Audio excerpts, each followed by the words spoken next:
কিন্তু আমাদের মানুষকে তো আমরা ফিরে পেলাম না। আমরা তারেক রহমানের কাছেও গুম ও শহীদ পরিবারের পাশে দাঁড়িয়ে মানবিক দৃষ্টান্ত স্থাপন করেছেন ঢাকা মহানগর উত্তরের বিএনপির আহ্বায়ক ও যুব ক্রীড়া প্রতিমন্ত্রী আমিনুল হক।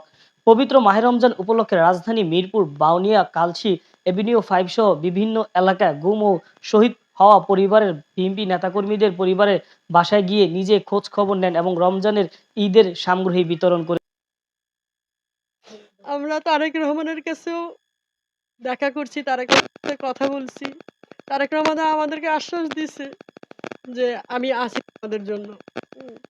এখন আমরা তারেক রহমানের কাছে আমাদের একটাই চাওয়া, আমাদের সকল গুম পরিবারকে ফিরিয়ে দেওয়া হোক।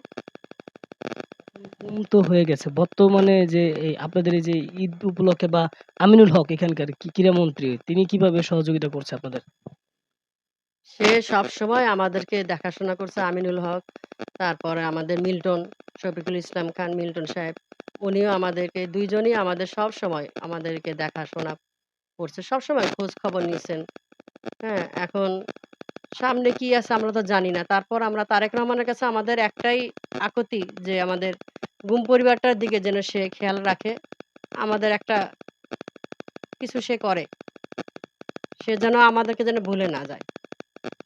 আমরা কথা বললাম আজকে যে নূর আলমের স্ত্রীর সাথে এবং আমরা জানি যে বিভিন্ন রাজনৈতিক কারণে সেই নেতাকর্মীদের হয়তোবা গুম করা হয়েছে বা মেরে ফেলা হয়েছে বা বিভিন্ন সময় তাদেরকে এখনো বন্দী করে রেখেছে। তো এই বিষয়ে আমরা আরো বলবো। তো মিরপুর থেকে এস এম রফিক, নজর নিউজ, ঢাকা।